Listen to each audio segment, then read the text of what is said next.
10 భారీ పారిశ్రామిక పార్కులకి ఓకే చేశారు.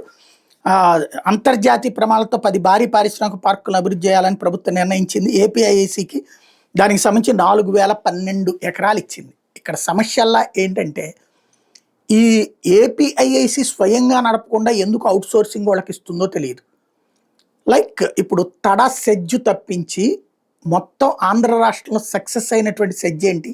ఆ తడ సెజ్జు కూడా TV9 మాజీ చైర్మన్ అయినటువంటి శ్రీనిరాజు, తమిళనాడుకి సంబంధించిన రవిసన్నారెడ్డి లాంటి ఇండస్ట్రియలిస్టులు, అది కూడా తమిళనాడు కర్ణాటకకి దగ్గరగా ఉండటంతో అది సక్సెస్ అయింది.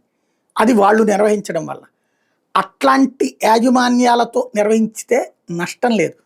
బట్ రాష్ట్రంలో లేపాక్షి నాలెడ్జ్ హబ్ దగ్గర నుంచి, వాన్పిక్ దగ్గర నుంచి, మల్లవల్లి దగ్గర నుంచి అనేక పారిశ్రామిక హబ్బులు ఉన్నాయి. దశాబ్దాలు అయిపోయినాయి పెట్టి.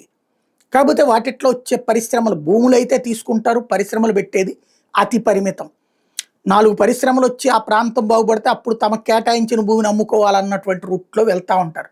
ఏపీఐఐసి అయినా అక్కడ ప్రభుత్వంలో ఉన్నటువంటి పలుకుబడిని ఈ విధంగా వాడుతూ ఉంటారు. ముందు ఉన్నటువంటి పారిశ్రామిక వాడల్లో డెవలప్ చేయడం అన్నటువంటిది అత్యంత ముఖ్యం. అవి సక్సెస్ అయితే మిగతా చోట్ల ఇప్పుడు ఏముంది, మళ్ళీ భూములు సేకరిస్తా, లేకపోతే ప్రభుత్వ భూములు తీసుకెళ్లి ప్రైవేట్ వాళ్ళ చేతిలో పెట్టడం తప్పించి జరగట్లేదు.